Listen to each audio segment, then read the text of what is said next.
Hi guys, welcome to the latest episode of the podcast Craig Houston talks to, and we've got a slightly off the normal track guest tonight who I'm looking forward to getting a chat with.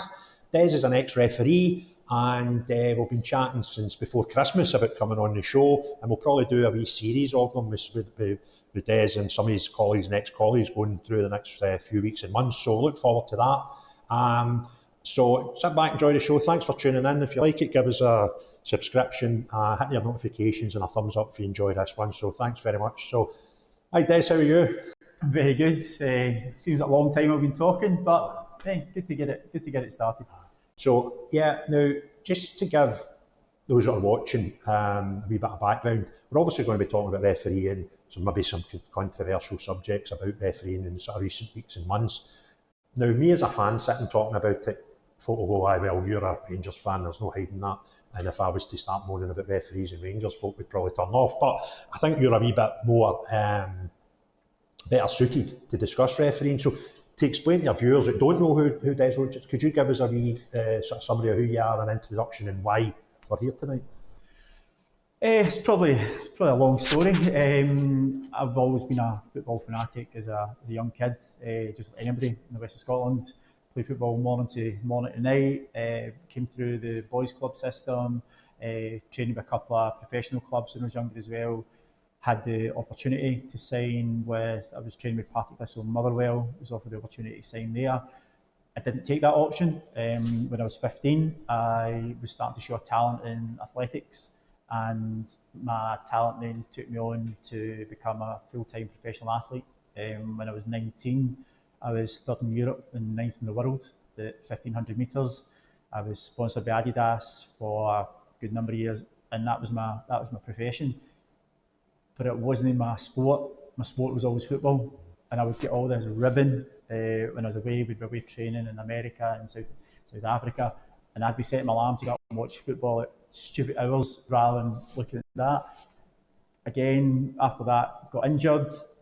Had conditions in my knee, had to give up training for athletics full time, got a normal job, people would say, for a while, and the first thing I done was I started to go back and play amateur football, just following my passion. The knee injury wouldn't go away, and I just wanted to be involved in football. Unfortunately, I get injured in my hand, I get operations and surgery, couldn't take part in anything. And for some strange, stupid reason, a family friend said to me, why don't you take up refereeing? Furthest thing from my mind. Couldn't think anything worse. So what age are you at this point? At this point, I'm 26 maybe. So it's probably a bit later than most would do, 26, 27. I was off my work for 6 weeks and I thought, I'll go and do the course, keep myself occupied, keep myself busy. I actually forgot I'd sat the exam. I sat the exam the night that Scotland get beat 5-0 by France. I think it was Bertie Vogts, maybe one of his, if not his first game, one of his first games. A couple of months later, I got a letter through the post saying, congratulations, you've passed the referee exam, to which I'd completely forgotten about. I got in touch with a family friend who had put me along that path and said, well, come to training, get involved. Went along, still not really thinking much about it, to be honest. I was asked to go and do a tournament. Went and done a tournament, and I just got the bug for it. I quite enjoyed it. I seemed to get more things right than I got wrong. And then I started following the path. I'd go into training more regularly, getting to know the guys that were involved, and it really did just become something that was my Saturday. My Saturday was going to get involved in refereeing, and the further you get involved in it, the more you become, probably a bit sad, but the more you become engrossed in it. And you start to see nuances, you start to understand the game. Now, when I first went to the Laws of the Game, I used to think the old one was like you toss the coin, and if you win the toss of the coin, the first thing you think is, oh well, what way are you shooting? Or I'll take kickoff. Well, that's not the case, and that's just the introduction. So when you get to know the intricacies of the laws, it was really interesting, and I just started following the path and thoroughly enjoyed it, and I still do now to a certain extent. It's strange you should say that, because when I was a late teenager, Me and a pal saw in I think we were at Limwood Sports Centre one day, and there was a poster up for a refereeing course at the old Reed Care College. Yeah. And I think 12 weeks, whatever, I think they'd done one law per week. Yeah. So, and we went and done it, and we didn't turn up for the exam. And I bumped into the referees, about 3 of them taking the class. And the most senior one bumped into him months later, and he was like, "What happened to you and your mate?" He says, "You'd put us off." Because they would go in, we'd spend an hour talking about whatever the law was that particular week, and then they would be chewing the fat, talking about daft stories and stuff. And they were telling us all these stories of getting chased through a Ayrshire at junior games and assaulted with mods at under 16s, and I thought, I'm not wanting any of that. No. So me and my mate just never, we'd done the whole course. And as you say, the two of us had played football since we were, our lives at that point. And you're like, seriously, that's a rule? And things like just even going off the field of play and coming back on without invitation for the referee letting you, is it a bookable offence? You're like, what? Technically, if you run behind the goal and come back on then, aye. And like, you would never know. No. And it was interesting for a person who was into football to actually understand the rules of football, thinking that because you'd played football for your 10, you would know them. I think the biggest thing for me, even now, you think of the football players we've got in Scotland, in the SPL, England, Europe, these guys are making multi-million pounds a year. I reckon if you put 90%, maybe more, if you put 90% of them through a laws of the game test, none of them would pass it. But if you and I in our industry of work, who earn nowhere near that amount of money, if we weren't competent in the laws of the game or the laws of our employment, you wouldn't survive. And I've always thought that, I think that as soon as a young player joins an academy, and then as soon as they become a professional at that level, 18, 19, I think they should have a proficiency test where they know the laws of the game, the parameters they need to work in. Do I think they'll pay much heedance to it? Probably not. But at least you're preparing them to understand a bit better. I think it's fair to say, see when there's a major change, like maybe handballs changed, offside rules changed, the VR's come in, they go and talk to the clubs and they talk to the players. So I suppose they're getting educated on a new rule when it comes in, but that doesn't mean they've got a basic understanding of every rule that was decided before then. When you think about it, it's kind of daft, is it not? Yeah, well, you build from the base up, don't you? So if you've got a broad knowledge at the bottom, and then things change, whether in any industry, whether you're a plumber, or an electrician, or a carpenter, if you've passed your apprenticeship, you know what you should be doing, and then there will be guideline changes, etc., as the years progress, and you've still got to be abreast of it and afresh with it. So I just think, I don't know, is that maybe too common sense that would be a starting point? Common sense is an attribute that is overlooked a lot in a lot of things, but I think that does make common sense, but is it common practice? Well, no, it's not. So why shouldn't it be? That's a great point, actually. So you become a referee, you're sort of mid to late 20s. Yes. What happens with your career in refereeing after that? Where do you start? Do you start with kids and amateur? Is that where you... So, because I'd played at amateur level, a couple of junior games, I didn't want to do kids football. No disrespect to kids football, I've been involved in it and since then. No, I started in the West of Scotland Amateur League, which was a brilliant grounding. But because I was going to training, you've got guys there who are coming to sort of take an interest in you. And I think I only done it for about 6 months. And then I got put into the West Region Juniors. And to get promoted, you've got to be active. You've got to be, it's like any young footballer, you've got to go to training. Your coaches are seeing you and they're seeing you progress and they're showing you how enthusiastic you are. It's just the exact same as a referee. So we get what's called, or used to be called, the minor grade advisory panel. They would send people to watch you. So I could be refereeing Dalry versus Saltcoats or Muirkirk versus Cambuslang, etc. And I started to get some good reports and people noticing me. And then it got to the stage where you go into what's called the official senior list. So I was watched 3 times. I passed those assessments. It was some of your listeners will know. Ian Byers was our manager, but Dougie Hope, one of the Hope brothers, Dougie took a really keen interest in my career at an early stage and was really, really good in pushing me on. So I then became what was called a Category 3 referee. So you start to referee a bit better in the juniors, a bit more profile teams, and once a month you start running the line at a senior game, so that'd be a Division 2, Division 1 game. So that got me going. I'd done that for 2 years as a category 3. I then become category 2 because my marks have been sufficient enough that you get promoted again. I get up to category 2, which then means that you referee SPL reserve matches. So, and you then run the line at championship games, where you're the stand side assistant referee, which means if something happens to the on-field referee, you're next. So I remember refereeing reserves. I remember refereeing my first reserve game. At this time, I'm starting to referee at category 2. I'm refereeing your Auchinlecks, your Pollocks, your Cumnocks. You're getting the big. Aye, but tough gigs. Aye, Big crowds. Big crowds, big gigs. And then you go and refereeing the SPL reserves. Now, I remember refereeing, certainly at Rangers, I remember doing a Rangers reserve game. It was at Falkirk. And that Rangers reserve team this night had Neil Alexander in goals, Ugo Ehiog, Kirk Broadfoot, Charlie Adam, Alan Gow, Nacho Novo. I mean, it was pretty much a first team almost that were playing. So I'd be doing that on a Tuesday night, and then which would be a technical game. But then on Saturday, you're going to referee Auchinleck Cumnock, where it's blood, thunder. So you're really going from top end professionals to top end junior guys who could probably beat any team in SPFL 1, SPL 2. So it was a brilliant. I've got to admit, my most favourite time in refereeing was in the juniors. Aye, why is that? I found that, no disrespect to your low league SPFL teams, sometimes you're refereeing in front of 2 men and a dog. Mm-hmm. See, when you've got the guys that are playing for your top teams, you go and referee Pollock Atherley, you've got 5,000 people there. You go and referee Auchinleck Cumnock, you've got 5,000 people and about 3/4 Ayrshire police watching it as well. Outside probably the old firm, Hibs, Hearts and maybe Aberdeen, it's probably bigger crowds than half, if not more. You take a St Johnstone, normal St Johnstone playing Dundee United, it's probably less than that at that game. Yeah, aye.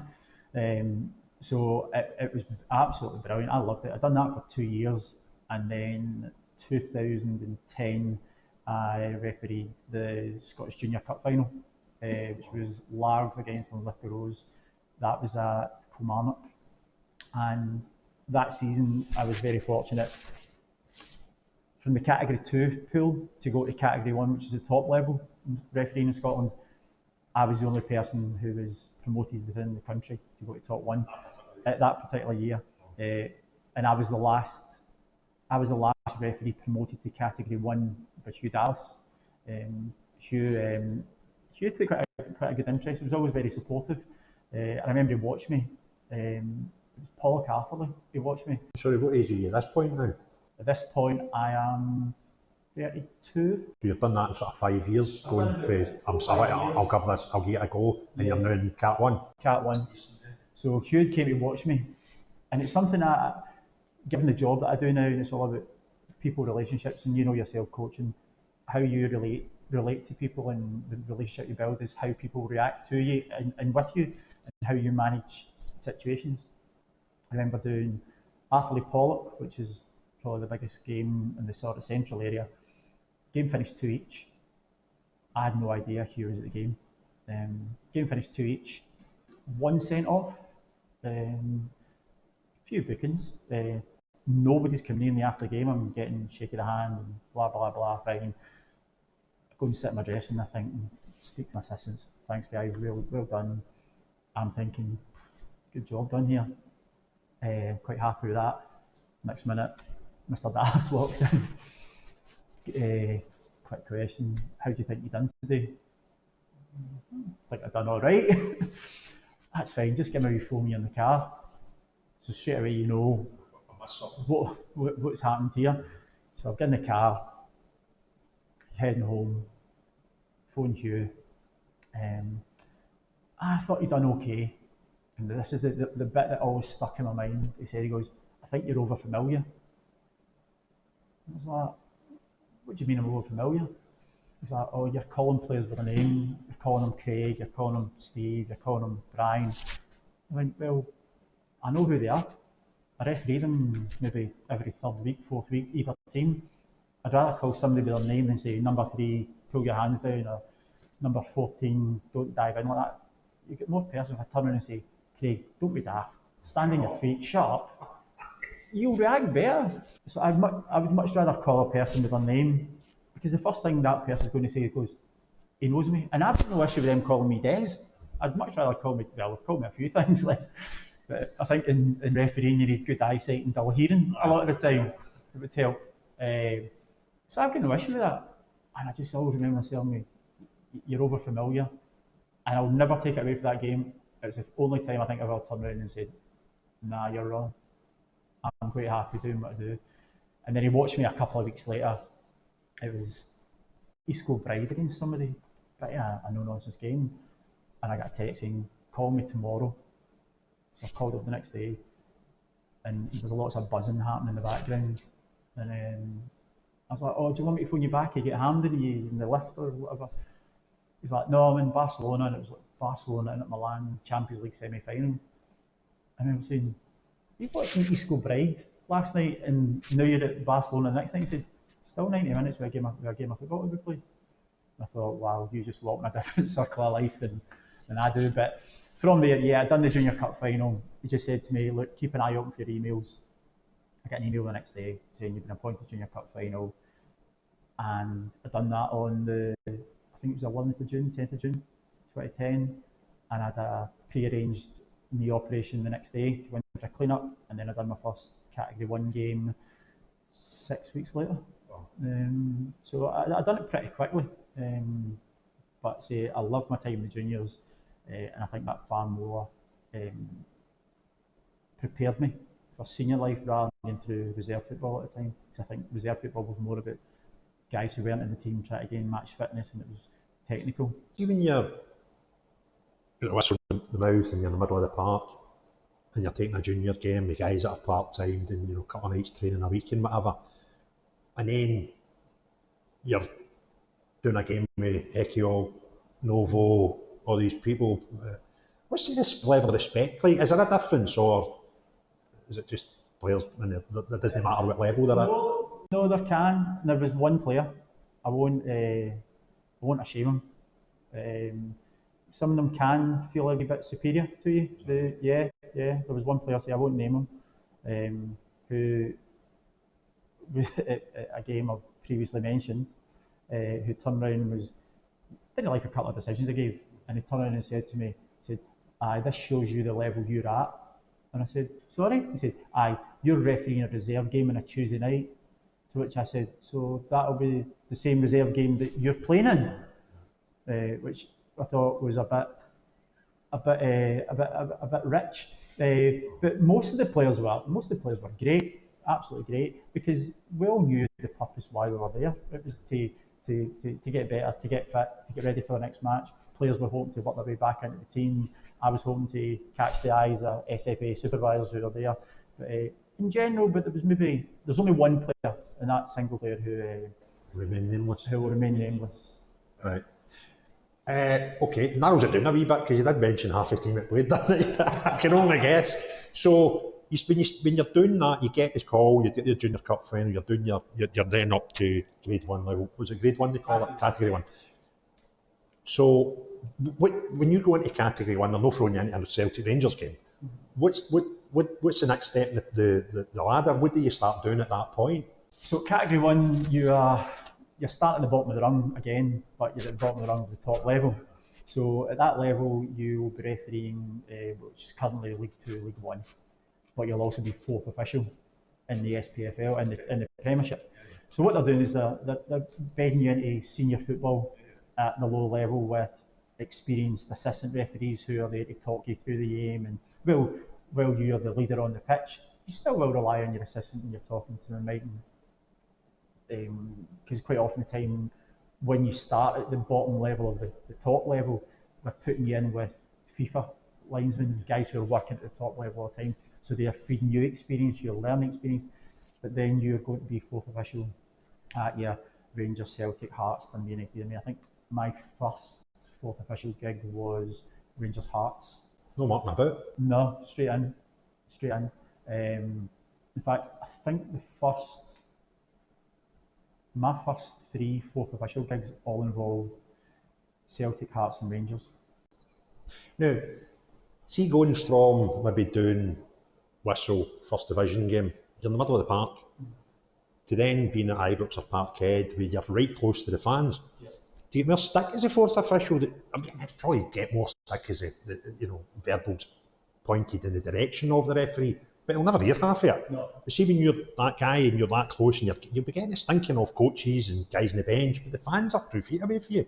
Was that a wee bit getting used to, and was that in fact how it was? Well, it's not how it was, it's still how it is, because you're the first point of call for either coach you're standing 6, 8 feet at the side of you. Because the first thing they're going to say is, why did he give that? So when you're fourth official, or certainly when Steve and I worked together, I'm sure we'll come on to discuss that later. Steve and I had a very, very close working relationship. This is Stephen Conroy we're talking about, the big Rangers fan, Stephen Conroy. Yeah, big Rangers fan, Steve. But as I did also, and not just, I'm professional with whatever referee I'm working with, whatever fourth official, whatever assistant referee. As soon as that ball lands within that 20 feet either side of the halfway line and in front of me, I've got a better view than the referee does, because the referee's running towards play, looking at the back of players, and I'm looking in the way. So quite often the referee will say, right, Des, over to you, or if I'm referee, I'll say, right, Craig, over to you, and you're advising. But as soon as something goes wrong, either manager will come and say, why did he give this, why did he give that? Now, you can't answer in that immediate second. You say, give me a moment, I'm quite happy to talk to you. Because you're still in communication at that point, there's a decision process going through. Now, while they might not agree with it, a general retort I would used to say is, say for instance, it's Kenny McDowell being assistant to Alan McAllister, Walter Smith. Walter was manager of Rangers when I first started. I say, you don't need to you can give Walter or Ali your opinion. Doesn't mean they need to take it. I would give the referee my opinion, but if the referee didn't want that opinion, he'll go with his own decision, which is the way it should be, because that is the person. They're their manager, yes, role of command. But I think the big skill of a fourth official is to try and keep the technical areas calm, be personal, because you're managing them. The referee's managing 22 players in the park. I'm trying to manage 6, a manager, 2 managers, 2 coaches and substitutes, etc. That's a difficult job. I think the role of the fourth official is sometimes underplayed. At what level did they start having fourth officials? SPL. Right. Premiership. So when you get to that position, it's not as if you've had a bit of a trial at it in Division 2 or 3, 1 or 2, because it doesn't exist. No. You just bang, there you go, you're it now, with no experience of that, which is a different role. Yeah. The only time you really get it, and it's becoming more, I think it even happens in boys football now, when you get to cup finals and cup semi-finals, it happens in the juniors, you'll get a fourth official. In the Challenge Cup finals, etc., you have fourth officials. So you maybe had a taster of it. You've got me worried now. We've got the Scottish Cup semi-final in 2 weeks, and I've never had to deal with a fourth official. Well, when you get some tips off, some etiquette. Aye. I can send you across. It's a fast learning curve. Listen, you can be fourth official at a Scottish Junior Cup semi-final with a couple of. See, when you go to Tynecastle, which I think for atmosphere is the most brilliant atmosphere in Scotland. The dugouts are so tight, the dressing rooms are so tight. Nothing prepares you for it. Yes, you want to be the referee, of course you do. You want to have the number one job, but it's a tough gig. People think it's easy. You're standing watching the game. See that 90 minutes as a fourth official, it goes by so quickly. So how long? When did you stop refereeing? By I've never known. Never asked you this. I stopped refereeing on the 1st of December 2015. So, wow, 9 years ago. So it's etched in my brain. Why? So at the time, the person who was in charge of refereeing at the time was, he's no longer with us. Okay, so I won't. Yeah, I would just say that him and I never really seen eye to eye. We had a couple of differences of opinion, not over. I would just say difference of opinions over a number of years. We worked professionally together. We were never going to be the best of mates. So we'll leave that. My wife, my son was born on the 17th of November, and my wife was quite unwell after it. So I made a phone call to ask the SFA not pulling out, just to ask if I could have a wee bit of time being more local. And I was told that you just go and get appointed. I was like, right, okay, fine, fair enough, I'll do it. In the first few weeks, I was appointed up to Elgin, Peterhead, Montrose and stuff.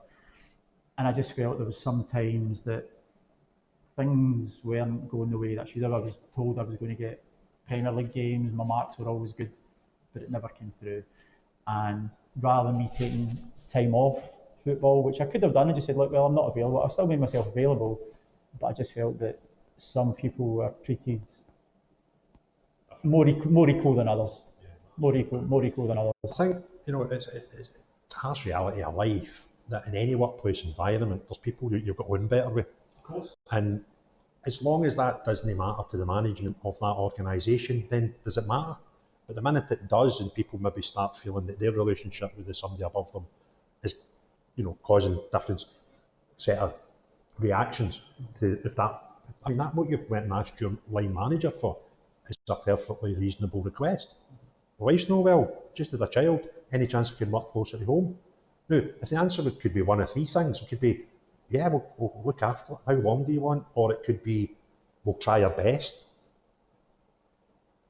You get no, and sends you to Elgin, that's pretty shit. And then you start feeling, well, if that was the other guy that's maybe got a better personal relationship with you, would they get a different response? The minute people start feeling, well, they would get a different response, that's sort of gone then in any workplace environment. So did you get to the point where you just went, look, that's it, I'm not going to be a referee anymore? Was it your decision? It was my decision, yeah. I came home, done my last game, was fourth official. It was Hamilton Accies against Motherwell. It was 5-0 to Hamilton Accies. It was New Year's Day. We had been through, hugged me the night before, say my son was only 6 weeks old, maybe. I didn't even stay up for the bells. My wife and I went to bed, I got up in the morning, drove to Bothwell Bridge Hotel, where we had pre-match, went to the game, and I'm sitting in the dressing room thinking, I don't even want to be here. My heart's out it. I didn't tell anyone. I'd been speaking to my wife about it, obviously, in the couple of weeks prior to it, and she, to be fair, she kept saying, no, stick with it, I'll be fine, just you go on with it. But it was the first time that I'd ever sat in a dressing room and I went, my heart's not here. And that was the last time? And that was the last time. I went home that night, sent an email and resigned, and I've never heard from the SFA since. Even after you resigned? Sorry, I got a phone call from Drew Herbertson telling me that he'd received my letter, and I got a phone call from Eddie Smith, who was my coach at the time. He'd left a voicemail, but I never ever had any correspondence from the gentleman who was the head of refereeing at the time. Which you would have thought, and is that who you would have resigned to? No, so I resigned to, well, yeah, technically, yeah, because I would have copied him in. I resigned to the SFA secretary, which was Drew Herbertson at the time, but I never heard anything back from that individual. So from 26, 27, kicking your career off as a referee, how long were you refereeing up until that point? It was probably, 2015, so I've probably done about 10 years, seven of which were in the senior list, yeah. Decent career at it. So, before we go on to maybe come things, just looking back at your refereeing career, what was the highlight of that career for you? As I say, I loved my time in the juniors. Loved it, really loved it. I'd done every big game that was in the juniors, done the junior cup final, got to go to the senior, got to my senior career. I represented Scotland at a UEFA Regions tournament over in Holland that had Holland, Portugal, Estonia and Finland. I was over there for a week. Was that an age group? No, it was the sort of like the B teams that they had. I was over there for a week, which was, again, brilliant. I happened to be fourth official at a couple of games. One that sticks out was Dundee United Barcelona, which was Thierry Henry's debut. Stop it. Yeah, I was fourth official there. In fact, I remember coming out of the game at Tannadice after it. Craig Thompson was the referee, and I've got all these amount of text messages from friends and family and people abroad saying I'm in Spain and I'll just watch your faces come up on the TV. I remember having to go into the Barcelona dressing room. Craig said to me, right, go and check the boots, etc. So I've only ever done this once, and I've never done it, and I wouldn't never do it again. And there's Barcelona players, music's going, and they're passing the ball about, etc. And I'm around going, just check boots. And this sounds really stupid for a wee guy for entry here. Ronaldinho was sitting there. And I said to him, I'm here to check your, I said, boots. And then to which point he whistled or signalled, and a kit man or whoever just flung a box, and he opened up, it was a brand new pair of boots, and he just tapped me on the chin, and I thought, how to feel from there to there. I refereed, this is probably one of Steve's regrets, but I refereed the John Kennedy testimonial, the Celtic Manchester United. We've done the Stilian Petrov testimonial with Jamie Redknapp and John Terry at Celtic Park. And from that Ronaldinho excerpt where I went in to ask about boots, I went and checked the boots for the Celtic players and the Man United players. And I remember I just chatted. Gordon Strachan was the manager for Manchester United that night. Martin O'Neill was Celtic. Gordon Strachan had been in giving the team beforehand and having great crack with him. He's like, right, come and check the boots. So as I've walked in, I've literally chapped the door. I've opened the door. I said, right guys, just here to check the boots. We all got a pair. Thanks very much. Just shut the door and walk back out. I also done a Rangers and Zenit St. Petersburg when Fernando Rickson, God bless him, Fernando Rickson came back. He was fantastic.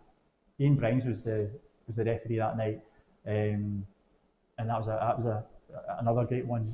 And these experiences live with you.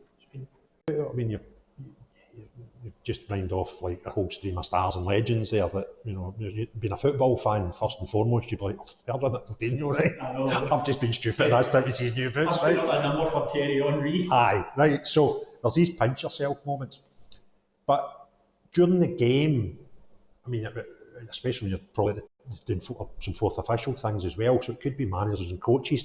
Who was the one personality you thought, you know what, you're cracking? You just got on with them. Either, because you did a lot of dealings with managers and coaches with doing the fourth official role, and you would have came across, other players as well. But who did you come away when you think, you know what, you're a good guy? Somebody that you maybe wouldn't consider. I always thought Walter Smith was just amazing, absolute gentleman. I didn't know him at the time. I know him now quite well because of our sons and mixing up with Ali McCoist. I think I referenced the Rangers Hearts game. Ken McDowell and Ali were making that decision, and they were coming across talking to me, and it looked as if the three of us were together. And I remember Walter Smith coming down saying, "Can I interrupt your coffee, morning, boys?" as the game was going on. No, they were great. The three of them. Frank Rijkaard in the Barcelona game was absolutely. He was brilliant. He actually talked you through the game, but not in a negative manner. Not derogatory. It was always players on the pitch. Probably too many actually. There's a lot. The vast majority of the people are very, very well respectful. You can understand a blowout. Everybody can understand a blowout, and I'm not going to that. I'm not going to sit and listen to somebody biting me ear for 60 minutes and being rude. But the vast majority, I think you find in any walk of life, the higher up the level you go, people are more respectful because they've been on the same journey as you to get to where they are. So I wouldn't say there's terribly, those that I've mentioned have always been great. I also think Derek McInnes brings himself across very, very well. Not had really any issues at all there. So I've asked you that question. It's only proper now that I ask you the total flip of that. In my words, you might want to tell me it differently. Who's the biggest arsehole you've had to deal with? That guy that was in that Rangers reserve game. I'm going to need to ask you when we stop the camera. Yes. Is that anybody even close to that one?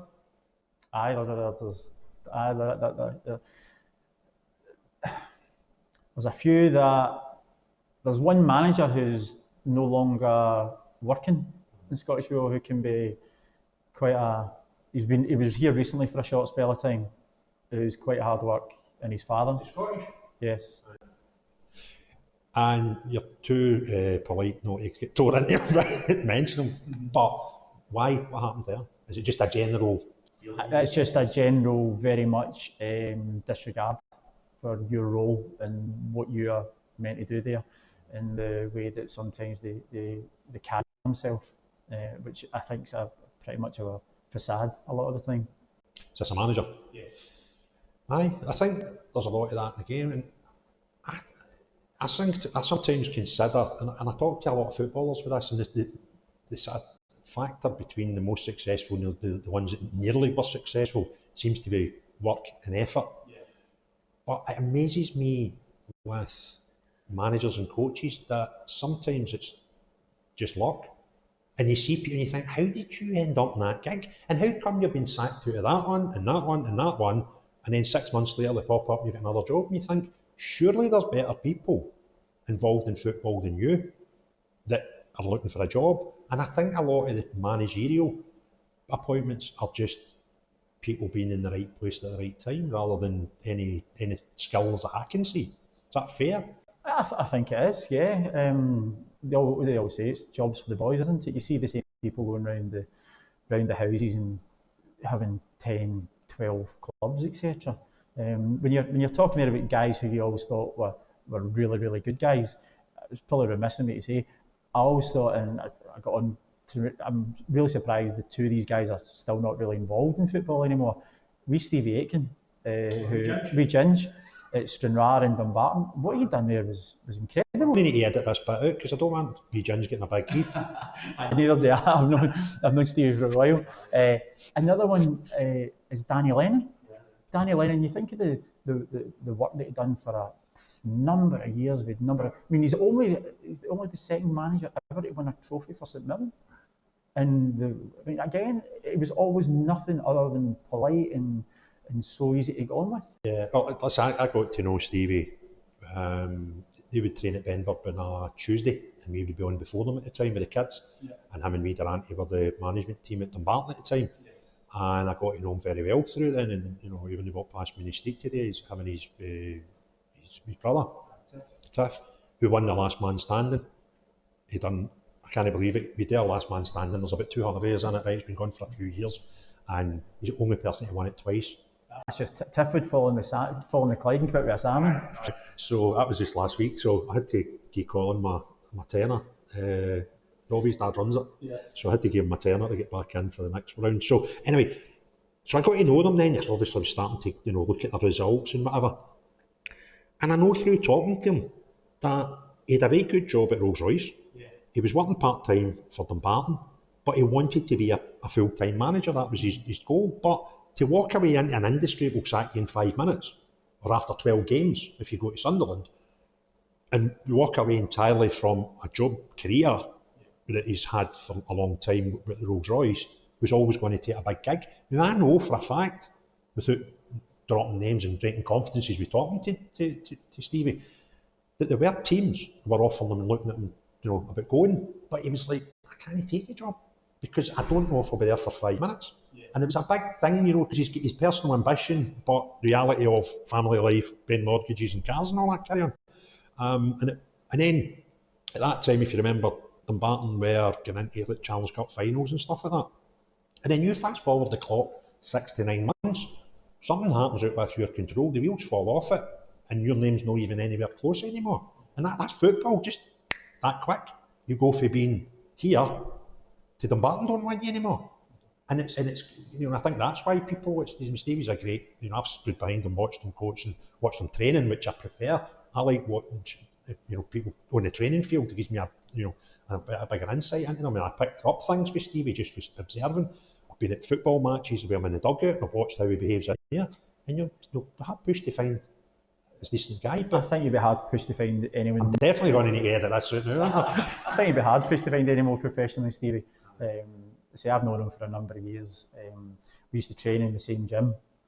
Got to know one another. A few of my friends played for Stranraer as well. I think he's been really shortchanged and hard done to, because someone with his knowledge, passion, energy, ambition, to still be involved in football. It's a detriment that he's not involved. We started talking to him because you were putting him on the same pedestal as Walter Smith and Alan McCoist. I didn't put him on that pedestal. You've done the sort of Kofi Annan diplomatic answers. You've told us a couple of wee insights about folk that are maybe a bit poorly behaved, and you've been very, very nice about people that are you've respected, so that's fair play to you. Now, do you miss it? I miss the 90 minutes on the pitch. Yeah. Don't miss anything else about it. I don't miss the politics of it. Training was never an issue. That's part of my DNA. I'm fit. I'm an athlete. I'm a PE teacher. But the 90 minutes, it's not even the 90 minutes. It's probably the 3 hours. Turning up an hour and a half before a game, doing your pre-match, getting to have a bit of laugh and a joke with the guys in the dressing room, meeting the managers, meeting the players, doing your 90 minutes, coming back in. Your drive back up the road. I miss my Saturday afternoon, but I don't miss the rest. I'm going to drag you back a bit, story, because it was something you said earlier that I did mean to dig deeper on. You were obviously an elite athlete as a youth. Yeah. The level you're at, and an injury took that away from you. What age were you when that injury took place? So my first surgery took place when I was 17. I then had 2 years of getting by on it. So I was third in Europe, ninth in the world in 95 when I was 19. I then got further surgery in 96. I've had 5 operations in total on my knee. The ultimate being that I had a condition called osteochondritis dissecans, which is apparently common in racehorses. All right, so you're a thoroughbred. Thoroughbred, well, I'm French through, so my dad's for Governor and my mum's for Pollock. Ultimately ended up, I had bones taken out my knee and pins inserted. So while I can still train and be fit and go about my normal life, to be an international athlete, I was having to be training like 90, 100 miles a week. I would get fit to a certain extent and then go, right, okay, I'm going to push on. When I pushed on the volume, it was really the volume of work that was going through my knee, and I would get to the point my knee was just swollen up. It was like walking out with a size 5 football on my knee. And then I was going out to do fitness runs and stuff, and I just wasn't enjoying it, and I just thought, no, I wasn't willing. And people might think this sounds a bit big-headed, but it's not meant, isn't it? I wasn't willing to go out and get beat by people that shouldn't even be on the same starting line as me. And I thought, if I can't do this to the best of my ability, I'm not going to do it. What age would you have been when you would say you had your last really high-level when you were competitive? Was you 17 at that time? No, I was third in Europe, ninth in the world when I was 19. I retired when I was 23, so it's probably about 22. 22, you've got this injury, but you're still feeling that yourself. I was still breaking records. I was coming all over the Scottish scene. I was starting to do a wee bit of road running. I broke one of Steel Vet's records on a team relay event, but I couldn't walk for 2 days after it. I was having to walk down the stairs backwards, and I remember my final run. I remember my final training run. I'd been struggling, and where I lived in Renfrew, I used to go for a run, and I would go down the Clyde walkway behind Renfrew Golf Course, and I literally got about halfway, and I stopped dead on the spot, and I walked the next 2 hours. That was it. I actually went into the house, and I must have had about 50, 60 pairs of trainers, and I just literally went to the back bin and just went, done. So, when you're late teens, early 20s, your pathway is going to take you to Commonwealth Games, European Championships, Olympic Games. It was all mapped out. I was part of the Commonwealth Games pre-selection squad. I was part of Great Britain of 23 squads. I was receiving funding, as I said, from Adidas. I then moved to ASICS. It was only Liz McColgan and I in Scotland who were sponsored at that time. My career was mapped. Cope with that? Very, very difficult. Very difficult. I didn't do anything for about 6 months. Didn't do a thing. Didn't work for a year. I was fortunate that I had money paid up, etc. And it was only because my mum and dad. I I was an only child, they really not support me, I was supporting myself, but they supported me probably mentally, and had a strong emotionally, mentally, emotionally, socially. And it was then I was like, right, I need to get a job. I hated what I was doing. I'd got out of shape, and I thought, this isn't me. I mean, my sport when I was a kid was football, right? I'd done other things. I'd done archery, oddly enough. Boy, if you're in with a bow and arrow, that's dangerous, man. You get arrested for that now. But badminton, other bits and bobs. There was a couple of athletic events that I was all right at, high school level and stuff. But football was my thing. Like every kid that plays football wants to be a football player. But you were there. Your toes are at the line of that. Liz McCall mentioned, that's where you are. So, I mean, we all know footballers that's probably had the similar, things where they're just that step away from the first team, and that sounds, if you were going to compare it, so you are. I used to be, I very rarely lived in Scotland from the age of 18. I was over training and used to go to Albuquerque in New Mexico. We were over there training with Paul Radcliffe, Gary Locke, Rob Denmark, John Nuttall, the Great Britain elite distance squad. Same in '96, we were over in South Africa, training altitude ready. I made the final at the Olympic trial, 1500 in Birmingham. So that was the group I was training with. I was down in London a lot of the time training. I was racing across Europe. I was based over in America, quite a lot of the time on the East Coast training there and racing there. And it really did stop by me going around the Clyde one day and said, I can't take this anymore. I'm not doing it. Incredible. And to be fair to you, to say it took me a year to get over that, I think you've done well to get over that in a year. That's a big thing. It was massive. Okay, you're saying football is your sport, right? Yeah. But something to be that good at it, do you know what I mean? And knowing that you're maybe one Olympic Games away from possibly being at that, and that's an incredible story, Des, to be honest with you. Fair play you for getting through it. We were my coach at the time was a guy called Brian McCausland, who I still talk to now and then, who was the Scottish national coach. We had targeted an outside chance of the 2000 Olympics in Sydney as maybe getting there, because I'd still have been relatively young. 2004 in Athens. That was the target. And actually, maybe a bit of a cathartic, that's not the right word, a bit of a, making it worse, I actually went to watch the Olympics in Athens. Oh. I did. Oh. And the first thing I done when I got there, I'd got tickets for a couple of events because I still loved the sport. And I walked in and I met James Nolan from Ireland, who was running the 800 metres.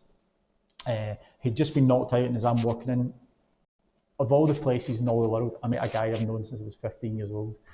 And he's like, what are you doing here? And I was like, I just came to watch. I'm here as a fan, as a spectator. And this was something him and I had crossed swords all the way through. Similar level, yeah, that was him. And that was yeah. He's walking in injured, seeing you just finishing your... He just finished his race in the Olympic heats. I'm walking in, my career's finished. And we just had a laugh and we had a beer together afterwards. And we still stay in touch now. Okay. No, fair play to you, Des. That's why I started doing these podcasts. You see, everybody's got stuff like that just like not many people will know about that I find dead interesting, Most of the people I've had on the show are people that, been in the headlines and whatever, and I like to try and get behind that. And they're, a 2-minute conversation with you, that's incredible. Hat off to you that I've suffered mental health problems in the past, I don't make any secret of that. And to deal with that and feel that you dealt with it within a year, that's a gold medal in itself, mate. I wouldn't say it was over in a year. I kicked my backside into life after years thinking, and don't get me wrong, my parents were probably significant in that as well, but I had to move on because I couldn't keep thinking what if. I've now got to then create the now next, and I went to work for Scottish Enterprise and sat in an office for 3.5 years, bored out my head. Aye, I've done that myself for a wee while. I left school and became a civil servant, and everybody went, that's fantastic, that's you get a job for life.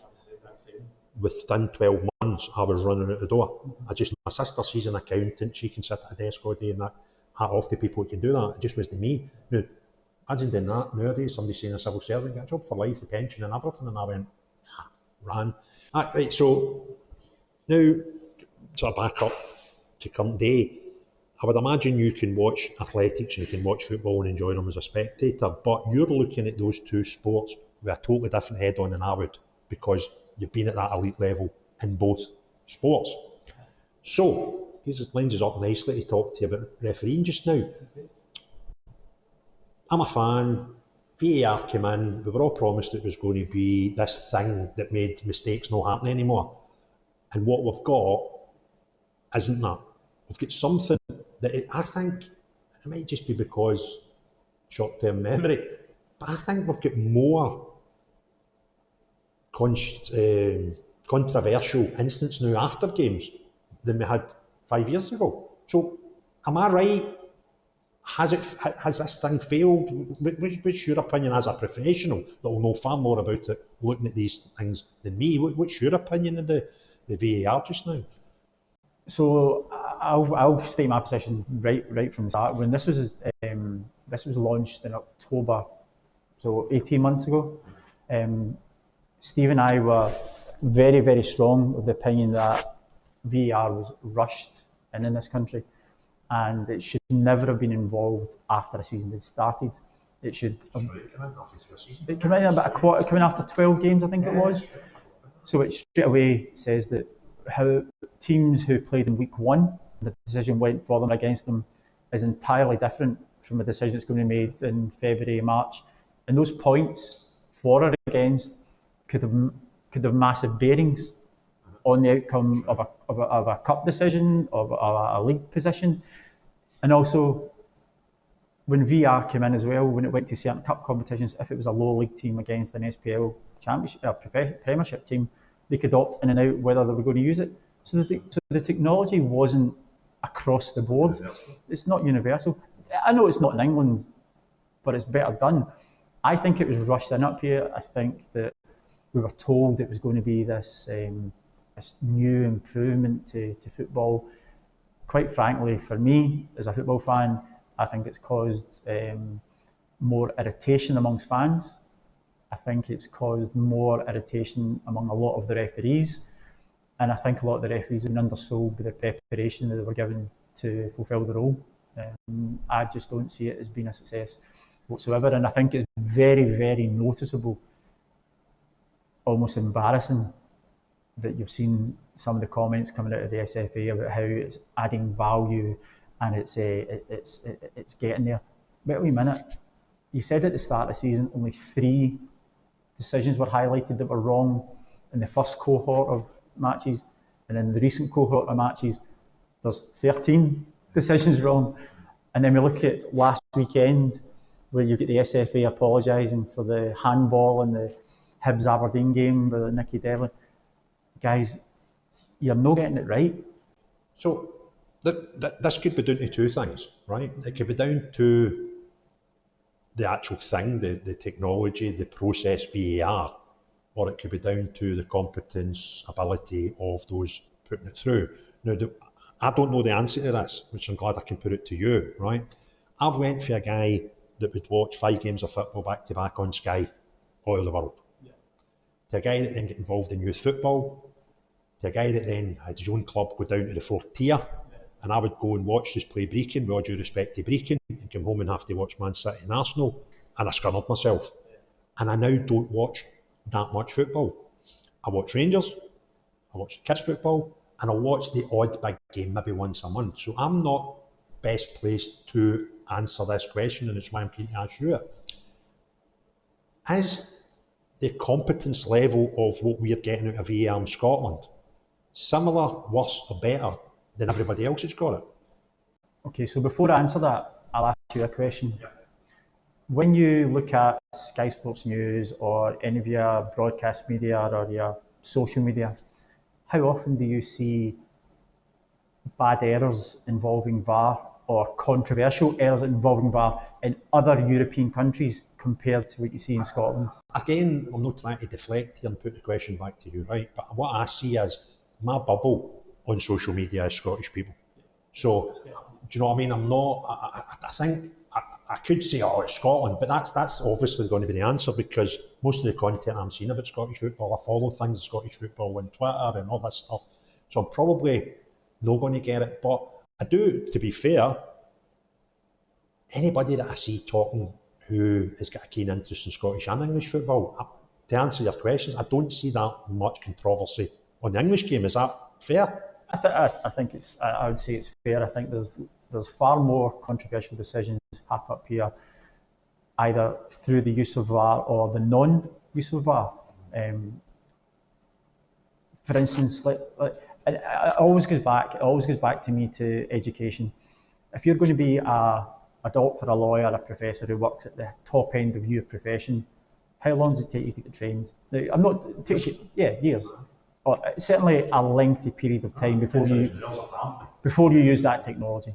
So for the SFA to rush in VAR after 12 weeks, and I know they've said they were trialling it in the background and they're using youth games, they're using different setups, it's got to be done the correct way. Now, excuse me, I could have the best phone in the world, laptop in the world, and not know how to use it. The technology works. It's the people operating it and the people who, if I want to work that computer, or if I want to work that piece of technology, or I want to work, know how to do something, then I need the people who are teaching me. As a school teacher, for my young people to be prepared to sit an exam, or my young people to be prepared to go out into the world with a certain set of skills, then that takes time, it takes progress, and people learn at different speeds, people learn in a different way. So do you know what? Take that time. See, once that's ready to go, release it. Don't release it after 12 weeks. So do you think it's then for training and experience then? I think it's training. You only get experience through use, which I understand, but we've had it for 18 months now. So why are we now getting more errors than we were 18 months ago? Because the papers are still scrutinising it, Sky are still scrutinising it. Now, another thing that I will not appreciate, right? I hope you know the answer, as I imagine you will. I think I know the answer, but see the process that we go through from the guy sitting in Maryhill or whatever. I didn't realise until recently they're not even at the game. I didn't know that. They're out in Bellshill.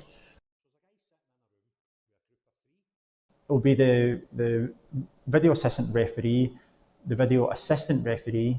You'll have the technologist person who works the cutting the clips, and you'll also have a referee observer who's observing the VARs in there. So that part, right? And then there's a process. So I'm the guy sitting here watching it on the room, the office, the VAR guy.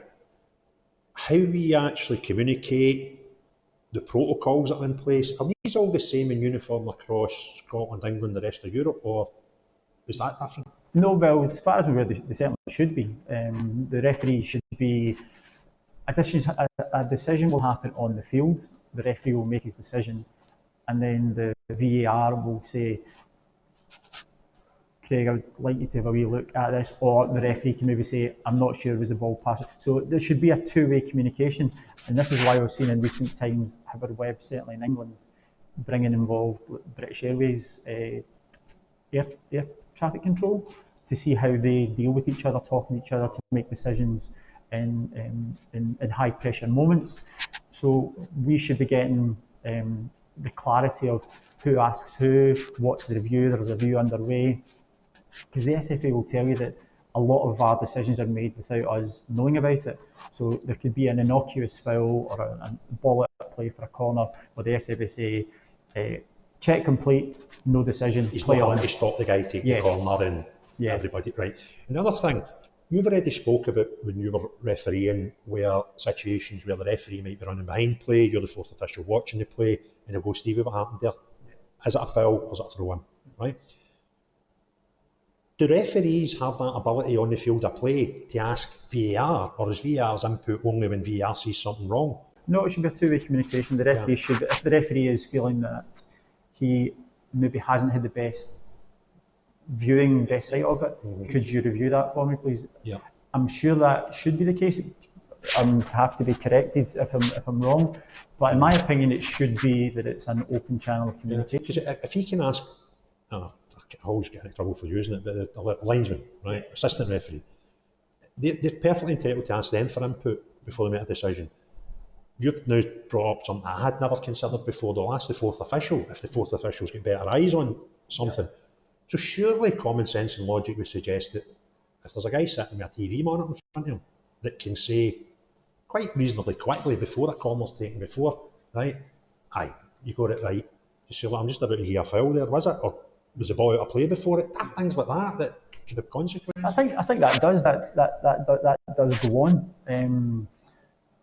But it's the ones that don't get picked up. And if you're sat there with a monitor in front of you with the ability to pause, stop, start, rewind, enlarge, there's no reason you should get it wrong. But for me, it shouldn't be there to re-referee. I think if a referee's got it should only be there for a clear and obvious error. That was that, and that's still the mantra for it. It's not there to re-referee games, but more and more we are seeing now. I think if we take, for instance, the Rangers Rangers St Johnstone game up in Perth last week, there was 2 penalties awarded to Rangers. Now, I was sat watching it on television, and I was under no doubt that both of them looked clear and obvious penalty kicks that the referee didn't give and had to rely on VAR to then change his decision or make him have a review. This is just, I was at the game, right? And I'm sitting in a very unpartisan place. I wasn't in the end you'd probably imagine I'd be at the game. I was in the main stand because my stepson is St Johnstone under 13s, under 12s goalie, so he was ball boy. So I was there chaperoning him, and I got a complimentary ticket for the main stand. And I was down on the touchline, halfway between the dugout and the corner flag, and both the penalties were there. Now, I'm partisan. I want Rangers to get a penalty every 10 minutes, every time they got the part, don't score. But I've just went like right away. That's a penalty. The one with the tackle. And then with the handball, I'm like, and it was weird because the referee's there and the line was there. And I'm seeing the interaction between the two. And they genuinely didn't have a clue. The referees looked to the linesman as if, what do you think? And the linesman's like that, put his head down and his flag down. And I'm thinking, used to, I've seen it, I'm further away than you. And it was a handball. Was it a handball free kick? And I'm like, wow. And then, but as a fan, we now know that if he gets called to that monitor, there's a fair chance it's a free kick, it's a penalty, it's a whatever, it's a red card because he's getting called over to, double check. I get it, it's a penalty. So as soon as he goes now, the crowd are like, it's a penalty, isn't it? But I'm like, why are you needing VAR to make those two decisions? Yeah, I thought the first one was maybe a bit more leeway in it. I thought it was a penalty kick on first viewing, but the second one, the handball, I wasn't in any doubt that it was it, and I was quite surprised. I thought the referee had a fairly decent view at it. I don't really think there was anything for him not to give it.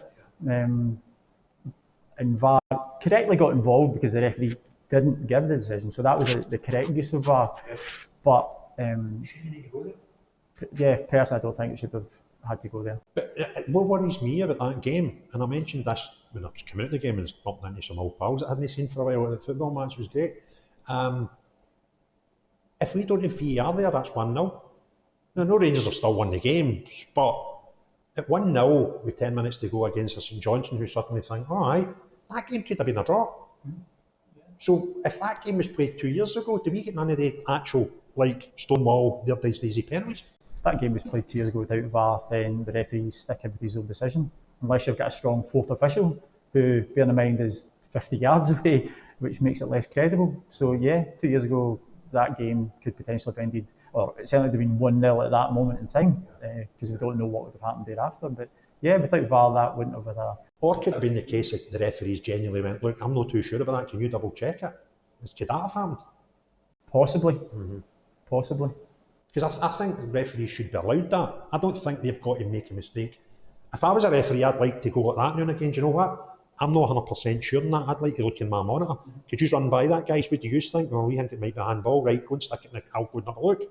But then your game could be 2 hours long or something. No, to me, it should be you stick with the on-field decision. To me, it should be, unless there has been... Steve and I used to always be the one who would say, if you see something I don't see, then I'm going with my decision. However, if I'm the only guy in this whole stadium that has seen this, you need to tell me. So I sat at a game, I'm no surprised. I'm not even sure if he's actually come out publicly and told anybody who he supports, but I don't think anybody would be shocked and stunned to know Bobby Tate supported the Rangers. Oh, really? Never have known that. Never have known. So, never worked together, never come across each other. They've been a bit of time difference here. I think his legend goes before him. So I was sitting and I watched a game at Ibrox, funnily enough, next to Bobby. And see that experience, fantastic. And he went like that. He's caused himself chaos with this son. I went, how? He went, he's making too many decisions. I'm like, Bobby, he's meant to make decisions. He went, no, it was a throw-in, right? Now everybody in the duck walked that way, and the guy gave it that way. And he went, Ian, he went, he got that one wrong. He went, I know, I think he got it wrong. I went, what do you mean you think he got it wrong? He says, I couldn't tell you if it was that way or that way. But see, when the both teams walk that way, you go that way. It's causing grief for yourself, and you're going, that's a cracking thing. And to be honest with you, right, one pet hate I've got with referees is the lack of support they get, which might surprise you. But that's for the kids that I'm seeing, the young, particularly young referees. And I see them going to games and getting dogs abuse. And I look and I think, that kid's not going to last to Christmas. A lot of young kids taking under 13s and 14s games, that's what I'm talking about. And I've spoke to a few of them. And there was one, funnily enough, no long after that conversation with Bobby, done the exact same at one of your games. And they obviously decided and never get the free kick, the throw. They went after that. So at half time, I went on, I went, how you doing, son? He said, aye, thanks. I went, good first half. Are you enjoying it? Aye. Much on with it. Another game tomorrow. He said, can I help you a wee hint there? Well, I went, see if every member of the team's walking that way with a throw in. Just let them take it. Don't hear the decision.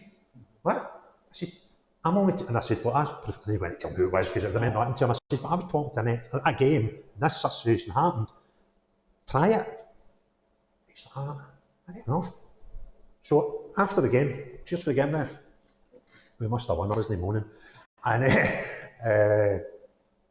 he said to me, he says, thanks for that. He says, I thought about that a couple of times. Just pause, just give yourself that second or two. You don't need to blow your whistle as soon as the ball's out of play. Just relax. If it takes 2 seconds, nobody's noticing. And again, there was just other aspects with sitting watching a game with a referee. It's a different set of eyes. He's seen different things. He's looking for different things in the game. A good bit of advice I was always given, saying, don't go looking for trouble. It's going to find you at some point. Don't go looking for it, and see if the perception is it's going that way. And you, as I said, if I'm the only guy in the whole ground that's seen this, tell me and just let it go. Don't set me on fire. One last question. Yeah. If you could do it all again, what would you change? Anything? I wouldn't change the way I went about things, no, because I would therefore be untrue to myself. Yeah. In the way I went about things. I always felt I conducted myself professionally. Looked after myself. Made some brilliant friends that were still friends to these days. No, I wouldn't really change anything that I'd done. Would I have maybe shut my mouth a bit more and nodded and said yes? No. I'd be true to myself in what I'm doing now. I've still got a reason to watch football. I'm still in touch with Steve Conroy. We do our thing. We thoroughly enjoy it. Probably keeps us young. Probably keeps us.